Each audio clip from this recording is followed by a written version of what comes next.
하나님 말씀 창세기 2장입니다. 창세기 2장 1절에서 끝절까지 말씀 교독합니다. 1절 말씀 제가 먼저 받들어 봉독드립니다. 천지와 만물이 다 이루니라. 하나님의 지으시던 일이 일곱째 날이 이를 때 마치니 그 지으시던 일이 다함으로 일곱째 날에 안식하시니 하나님이 일곱째 날을 복주사 거룩하게 하셨으니 이는 하나님이 그 창조하시며 만드시던 모든 일을 마치시고 이날에 안식하셨음이더라. 너희가 하나님의 성전인 것과 하나님의 성령이 너희 안에 거하시는 것을 알지 못하느냐. 모든 정사와 권세와 능력과 주관하는 자와 이 세상과 오는 세상에 일컫는 모든 이름 위에 뛰어나게 하시고 또 만물을 그 발 아래 복종하게 하시고 그를 만물 위에 교회의 머리로 주셨느니라. 교회는 그의 몸이니 만물 안에서 만물을 충만케 하시는 자의 충만이니라. 평강의 하나님이 친히 너희로 온전히 거룩하게 하시고 또 너희 온 영과 혼과 몸이 우리 주 예수 그리스도 강림하실 때에 흠없게 보존되기를 원하노라. 너희를 부르시는 이는 미쁘시니 그가 또한 이루시리라. 2018년 12월 25일 그때부터 우리 지금까지는 하나의 촛불신앙을 우리가 표현하고 있습니다. 촛불신앙. 아직까지 이런 촛불신앙이라는 내용을 갖고 신학적으로 교리적으로 정립을 하지 않았습니다. 그런데 이제는 예수님 재림이라 하는 이 내용을 전제로 한 촛불신앙입니다. 그리고 이 촛불신앙은 그 자체가 촛불이라고 하는 촛불, 전 인류 역사에서 인류 전체가 불이라고 하는 내용을 쉽게 다루고 쉽게 불을 내가 만질 수 있고 내가 조절할 수 있다, 제어할 수 있다. 개인이 그런 것이 일률적으로 전 세계가 이걸 인정하는 하나의 그런 문화가 있었던 거죠. 촛불이라 하는 초를 통해서 쉽게 만들어지면서 또한 이거는 아무나 살 수 있는 내용은 아니고 초를 하나 가진다. 어마어마한 어떤 공정을 나름대로 비법이죠. 비법. 초를 만드는 비법 자체가 있어가지고 이것이 전수되면서 이걸 구입한다. 그러나 그럼에도 불구하고 이것은 전 인류에게 퍼져 있는 나름대로의 지금에 비교하면 그렇습니다. 지금은 전기 서 있지만요. 오는 불 가로등도 있고 여러 가지 불이 있는 것 비하면은 촛불은 유일하게 개인이 껐다가 켤 수도 있으면서 내가 불을 가졌다. 내가 불을 가졌다 하는 그 어떤 시열, 불을 제어할 수 있는 어떤 기초적인 내용이 촛불이에요. 촛불. 아궁이에 불 하나 지피는 것도요. 어마어마하게 그거는 힘들 때도 있었고 불 하나 지피가지고 이 불씨를 계속 보존하려고 하는 그래야 부탁한 불이 부피고 그 다음에 불을 부피기 위해서 또 옆에 불쏘시개를 집어넣어가지고 불쏘시개 항상 아궁이 옆에 있어가지고 불을 언제든지 그 불쏘시개를 통해서 불쏘시개는 언제부터 있었는지 모르지만 하나의 큰 가정에 단위 가정에서 자산이야. 자산. 불쏘시개만 있는 게 자산이야. 그럴 때 촛불이라는 것은 어마어마한 거죠. 촛불이 되어진다면 또 부싯돌이 있어야 되는 거고 이 부싯돌 되어지는 역할이 또 있어가지고 장치가 있어서 불을 얼마든지 개인이 다룰 수 있는 이거는 엄청난 겁니다. 인류 전체에게 있어서 이게 안녕이죠. 당시에는 불 하나 촛불 하나 켠다 안 켠다 이거 자체였어요. 그 전 인류가 불이라고 하는 것 자체를 내가 만진다는 것에서 안녕을 누린다. 안녕을. 근데 여기 이제 변화가 된 거죠. 이 변화가 돼서 지금은 불을 만진다. 불에서 계속해서 나가서 원자 폭탄을 다루는 지금 시대에 불이라는 것은 안 만질 수도 없고 만질 수도 없고 불을 가진 것 자체에 대해서 내가 안녕을 가진 것보다 불을 가진 그것 때문에 폭탄을 가진 것 때문에 사람을 죽일 수도 있고 경계가 되기도 하고 또 나는 내가 소유해서 내가 다른 사람을 제어할 수 있기 위해서 내가 또 가지려고 애를 쓰는 이런 시대에 있다는 거죠. 촛불은 지금 아무도 지금 거들떠보지 않죠. 가정에 초환자에 있는 사람이 그렇게 많지가 않습니다. 그런데 저는 일주일에 한 번은 겨울에는 초하고 일주일에 산에 올라가면 금호산에 올라가면요 이 초하고만 씨름하는 거죠. 초가 어떻게 녹느냐, 초로 인해서 난방도 되고 그거는 그 나무로 뗄 수 없으니까 어떤 것도 안 되는 거예요. 근데 초에 의해서 난방이 될 수 있는 그런 환경을 지금 만들어 놨고는 일주일에 한 번은 만날 초하고 다르죠. 그러니까 이 촛불 신앙이란 말이 나온다 이거죠. 그러면 촛불 신앙이다. 성탄절이다. 12월 25일이다. 12월 25일 2018년 12월 25일부터 지금까지 매일 아침마다 이렇게 하고 있는데 그럼 이렇게 되어질 때 촛불 신앙이나 12월 25일 이걸 가지고 예수님 오신 것과 예수님 오실 날을 같이 만나는 요 내용의 고백을 12월 25일로 그리고 촛불 신앙이라 할 때에 지금 이야기한 것처럼 단어가 하나 나오는 과정은요 반드시 거기에는 역사라는 게 따라올 수밖에 없어요. 역사도 없이 그냥 떨렁해서 이걸 이렇게 받아들이라. 지금부터 이렇다. 라고 하는 건요. 그거는 물건이죠. 물건. 그런 것을 믿으라 하고 강조하면은 신앙은 믿는 건데 촛불이라는 걸 내용으로 신앙이라 하고 막 강조하는 건요. 그거는 어찌 보면요. 인위적으로 혁명적인 거예요. 혁명적. 강제하는 거예요. 강제로. 역사가 없는 거예요. 지금부터 이렇게 하는 거야. 라는 것은 그거는 혁명이죠. 또 그것은 사람이 만든 물건처럼 아무것도 없는데 그냥 하나님이 만드신 천지와 만물만 있었는데 떡 만들어놓고는 거기다 이름을 요래 붙이는 그 요소와 같은 거죠. 이 사람이 가지고 만드는 모든 물건에 이름이 붙어있다. 역사가 없는 거예요. 사람이 만든 물건에는 역사가 없다. 하나님이 만드신 것에서는 역사가 있다. 하나님이 만드신 물건에는 어디서부터 누가 무엇을 언제 이름을 붙였느냐. 역사가 있는 거예요. 역사가.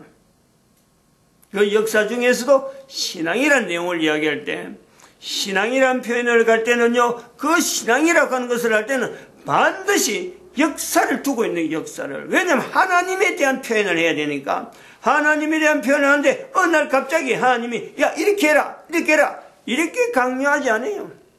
창세기 2장에도 봐봐요.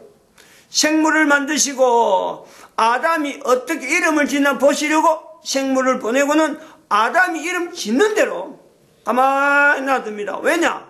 역사가 시작되니까. 인류 속에서 역사가 시작되니까 그걸 통해서 하나님이 하신 일을 대대로 보급되어지는 인간들의 입이 필요하니까 사람들이 전하지 않으면 절대 알 수 없는 내용이 바로 이 하나님이 만드신 천지와 만물인데 그 만물을 하나님이 야 그거 그렇게 부르면 안 돼 이렇게 불러야 돼 라고 개입하지 않으시는 하나님의 섭리가 있는 거예요. 오늘 우리가 촛불 신앙이라는 말 하는 것도 바로 이런 요소가 있죠. 신앙이라고 하는 거하고 촛불이라는 거 별개인데 이 두 개를 같이 촛불하고 딱 묶을 때는 이거 자체 촛불에 대한 신앙 자체가 역사적으로 이런 배경을 두고 있어가지고 또 그러고 이 자체가 그 의미하는 자체는 촛불이라는 자체가 가지고 있는 기능 여러 가지 역할들 여러 가지 어떤 내용이 다른 거하고는 좀 차별되어지는 요소가 있으니까 촛불이라는 거예요. 촛불은 하나의 촛불 촛불은 하나의 촛불. 개인이 가진 모든 촛불적인 신앙 자체가 하나의 촛불에 먹여지는 그래서 하나의 촛불을 완성하기 위한 촛불 신앙이지 내가 가지는 촛불이라고 해서 내게 있는 촛불 신앙에서 그 촛불 신앙 자체를 전체를 다 인정하면서 그것도 신앙이냐 그것도 신앙 그렇게 하는 게 아니에요. 예수 그리스도 오시는 오직 하나의 모든 것이 거기에서 녹여져서 한 사람 한 사람은 녹여지는 촛불에서 자기 자신을 불을 태우는 그 위치에서 같이 합치는 거예요. 같이 합치는. 자기 인생 전체가 촛불처럼 녹여져서 하나의 촛불을 형성하는데 자기가 내가 현재 살아있는 시기 동안에 이어질 수밖에 없는 이 촛불 신앙을 내 한 사람 살아있는 동안에 녹여지는 그 촛불을 통해서 하나의 촛불이 계속해서 연장 되어져서 예수님 오실 때까지 이르도록 모든 사람들이 촛불 신앙을 가지기를 소망하는 거고, 그리고 그것은 또 한편으로 예수님 앞에 무릎 꿇는 빌립보서 2장 9절에서 11절 말씀에 분명한 어떤 전체적인 공동적인 내용을 가지고, 그것도 그 성경 전체가 뭐 빌립보서 2장 9절에서 11절 말씀을만 두고 있는 건 아니고, 레위기 12장에 있나요? 레위기 12장. 또 헷갈리는데 맞나? 레위기 12장. 거룩. 너희도 거룩하라. 하나님께서 너희도 거룩하라. 레위기 11장 44절 45절에 두 번에 걸쳐서 내가 거룩하니 너희도 거룩하라. 있다고 하는 그 말씀에, 또 오늘 데살로니가전서 우리가 5장에 있는 말씀에처럼 평강의 하나님이 주 예수 그리스도 강림하실 때 너희를 부르시는 미쁘시니, 이렇게 하나님께서 우리 모든 인간들을 하나로 하는 이 여러 가지 말씀을 두고 있는 그 내용을요, 하나의 내 자신이 녹여질 수 있는 하나의 촛불에 녹여질 수 있는 자체를요, 내가 사실은 그 기쁨으로 받는 게, 기쁨으로 내 같은 사람이 하나님 앞에 거룩함으로 인정당해서 너희를 부르시는 이는 미쁘신 하나님의 거룩하니 너희도 거룩하라 라고 하신 그 거룩하신 하나님께서 우리를 부르시는, 우리를 받아주시는 그 내용에서 이 촛불 신앙이 있잖아요. 하나의 촛불에 내가 녹여지는, 이거 동참 자체를, 동참하는 내용이 이게 보통 희열이 내용을 알면은 그렇죠. 그 역사라는 내용이 바로 이런 내용인 거죠. 근거 자체에서 어디에서 근거해서 뭘 두고 지금 진행되고 있는지 내가 항상 이렇게 그 역사적인 과정에서 내가 비춰보는 거죠. 내가 지금 내 삶의 형편이 지금 이랬는데 과거에 있던 역사 가운데는 이런 과정을 거쳤던 수많은 사람들이 지금 내하고 같이 동일한 어떤 사는구나. 그게 바로 역사적인 이 부분을 같이 우리가 공존하고 또 같이 공유하는 그런 요소가 있단 말이에요. 그래서 역사가 없는 내용을 갖고 신앙이라 하고 막 밀어붙이는 거는 미신이에요, 미신. 신앙으로 볼 때는 미신이라고 그래요. 그래서 답이 없는 미로란 말이에요, 미로의 신앙이 미신이에요. 근거가 없는 거지. 무조건 이 사람도 이래 미라, 저 사람도 저래 미라. 그런 내용을 갖고 촛불 신앙을 이야기하는 내용이 아니다.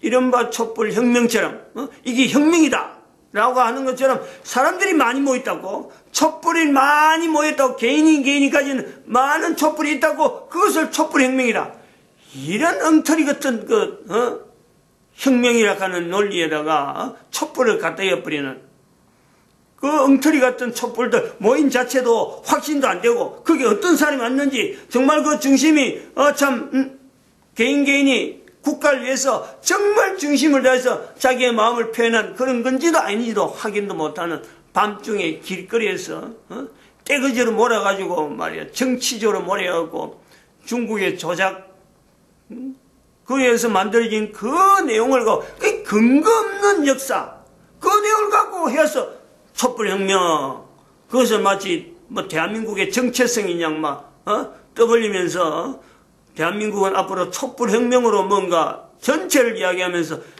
6.25 사변 이후부터 시작해서 독재 정권은 촛불혁명에 의해서 이제는 덮어졌다.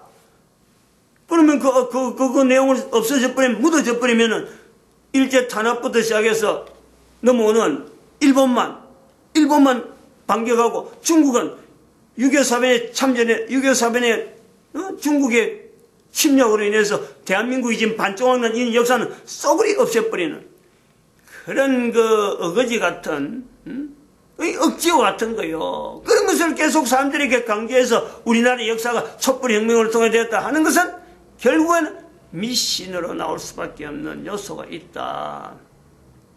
조금 자꾸 이러면 또 정치적으로 나가니까 지금 촛불 신화를 가지고 우리가 나오려고 하는 것은 국가 역사의 정체성에 정리 부분을 이야기하는 데에 역사적인 내용을 가지고 이야기할 수 있는 또 다른 하나의 요소가 바로 이게 잔도라는 거예요. 잔도. 그리고 철도, 연결해서 한글, 이 세 가지로 같이 묶어지는 거예요. 12월 25일이 어떻게 여기까지 왔느냐, 그 과정에 그 길이 그게 얼마나 험준하냐, 그게 얼마나 어려운 과정을 왔을까 할 때 측면에 보는 잔도가 있고 철도가 있고 한글이 있다. 근데 이걸 또 역사적인 행정을 우리가 보면은, 역사적인 시대적인 구분을 보면은, 잔도는 그 왕들이 전쟁이라고 하는 오직 전쟁 목적만 있잖아요. 그 시대예요, 시대. 전쟁이라고 하는 목적 자체에는 잔도를 통해서 나타나는 중국이 아니면은, 즉 인구가 많은 중국이 아니면 절대 잔도라는 잔도라는 이 길은 나타날 수가 없는 거예요. 다른 어느 나라도 이거는 엄두도 못 냅니다. 그 잔도 하나, 길 한 길 만들 때, 지난번에 앞사람 이미 완성된 길을 갖고 이야기했지만은, 길 만드는 과정에 보면은, 하나 길을 한 길목 1m, 1m 나무를 갖고 받쳐서 만드는 그 내용을 할 때, 1m 만들 때 떨어져 죽은 사람 숫자를 보면요, 그는요, 생각지도 못해. 어느 나라도 그런 데를 사람을 그냥 죽이면서, 죽으라고 한 건 아니지만은, 사람 숫자하고 한 사람의 어떤 죽음하고 1m를 만드는 데에 어떤 그 공정하고요, 버금갈 정도로 거기는 그보다 더하죠. 수많은 사람이 죽지 않으면 그 길은 나올 수가 없어요. 그건 바로 다르게 얘기하면 12월 25일에 가는 여기까지 전달되는 이 과정에 역사적인 흐름을, 인류 역사를 보면은 하나의 역사가 전달되는 과정은요, 거기에는 수많은 사람의 피를 흘릴 수밖에 없는 인류의 시대가 있는 거예요, 시대가. 촛불이라는 거 갖고 전 인류가 하나의 희열을 가지고 있던 그 시대가 있듯이 12월이 여기까지 넘어오는 과정에는, 그것을 전수하는 과정에는 수많은 사람이 희생이 있는데, 그것을 전쟁이라는 내용 자체로 같이 있는, 전쟁이 있는 시대, 그리고 전쟁이라는 과정에서 중국에서만 나타날 수 있는 전쟁의 목적이 아니면 그런 사람을 그렇게 정말 참 아무 값없이 걸어간 수많은 사람들의 흔적들, 가족들, 그것 때문에 고통을 느꼈던 수많은 주변 사람들, 우리가 잔도를 통해서 그걸 봐야 되는 거죠. 단순한 관광이 아니라니까. 거기에는 사람들의 흘린 피, 죽음의 시체를 딛고 넘어가는 하나하나 걸음이죠. 그것을 웃으면서, 그것을 즐기면서 절대 그럴 수 없는 내용이에요. 그 잔도란 위치가 그런 내용이 있다. 우리가 그런 과정을 통해서 하나의 또한 12월 25일에 이 자체가 내한테까지 전달되어지는 데서 아주 하나님께서 나름대로의 참 섭리하신 그 섭리가 아니면 우리는 도무지 우리는요 받아들일 수가 없던 그 어떤 위치가 있던, 그걸 역사적으로 한번 비춰보는 거죠. 역사라고 하는 이 잔도. 그 다음에 철길을 한번 봐요. 철도라고 볼 때, 다른 사람은 전쟁을 목적으로 하겠지만은 그 과정이 철도를 통해서 사실은 또 나타난 내용은요, 경제적인 어떤 관계가 있잖아요. 경제활동.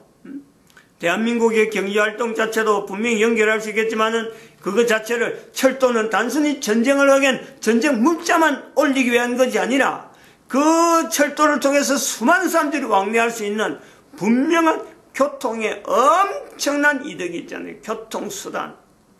주변 사람들에게 그 대한민국의 그 어떤 그 철도로 인해서 나타난 문화는 대한민국의 어떤 그 환경이 역을 중심해서 발전할 수 있는 그 어떤 역사를요, 대한민국 그 문화 생활 자체를 바꿔버린, 교통이 유일하게 철도밖에 없는 그 요소가 있잖아요. 그리고 철도라 할 때 우리가 바라볼 수 있는, 제가 여기서 이야기하는 이 12월 25일하고 전목에서 그 잔도하고 철도를 연결할 때 또 다른 하나의 측면은 뭐냐면은 그 철도의 역과 역사에 들어가는 그 내용에 철도가 가는 길이 산길도 가고 철길도 위로 긁고 물 위로 긁고 철교로 해서 다리로 통해서 가는데, 지금도 그렇지만은 사람이 인적이 없는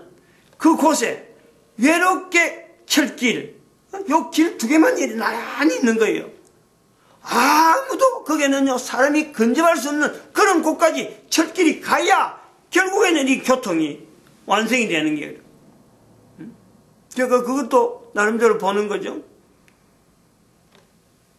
전쟁시대로 지내와서 인류 사회에서 넘어오는 어떤 흐름에 12월 25일에 하는 이 흐름이 여기까지 오는 데에 정말 그 사람들이 아무도 간섭하지 못하는, 아무도 관여하지 않는 그곳에는 철도가 있어가지고 나중에 기차가 지나갈 때에는 그 철길이 없으면 안 되는 그 과정을 지나가는 거죠. 타고 있는 사람은 그냥 무심히 산골을 내다보고 있지만은 철길이 놓여있는 자리는 사람이 지나갈 수 없는 자리, 그런 자리도 일단 철길이 지나왔다는 거죠.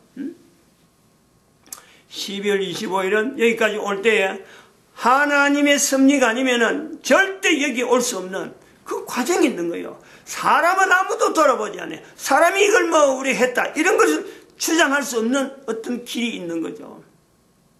앞으로도 이걸 우리가 내다보면은, 앞으로 예수님 오실 때까지를 생각해 보면요, 지금은 예수님 오시기까지 우리가 참 촛불신앙, 그 다음에 7년 11조 하고 이런 어떤 주체 세력들을 이야기하고 정의하고 이제 우리 붐을 일으켜 나와서 지금 현재 시작점이지만은, 이것이 예수님이 언제 오실지도 모르고, 또 예수님 오신 때까지 도대체 이게 어떻게 진행될지는 아무도 모르는 거예요. 유일하게 이것을요 나름대로 받쳐줄 수 있고 분명하다 하는 것은 성령 하나님의 역사, 오직 그에만 의존할 수밖에 없어요. 우리 여기 철길이라고 하는 내용에 우리가 분명히 보는 거죠. 그런 요소가 있다. 그 당시에 철길이 처음 대한민국에 들었을 때를 생각하면 그 시점 자체는요, 또 시대적으로 보고 역사적으로 보면 제국주의잖아요. 제국주의. 이제 우리가 역사 속으로 이제 들어오는 거죠. 전쟁이라 하는 아까 잔도라 할 때 그거는요, 사실은 역사, 중국이 아니면은 다른 어느 나라도 이게요, 적용이 안 되는 유일하게 제한되어 있는 어떤, 국기적이면서, 중국이라 하는 그 한정됐다 그러면 이제는 철길을 통해서 전 인류가 이제는 하나의 공통적으로, 이거는 전쟁의 어떤 목적을 두고도 있지만은 또 한편으로는 지역사회나 나라 자체가 전체 국민들이 서로 소통할 수 있고 인정할 수 있고 문화가 바뀌어가는 공유락하는 요소가 있다.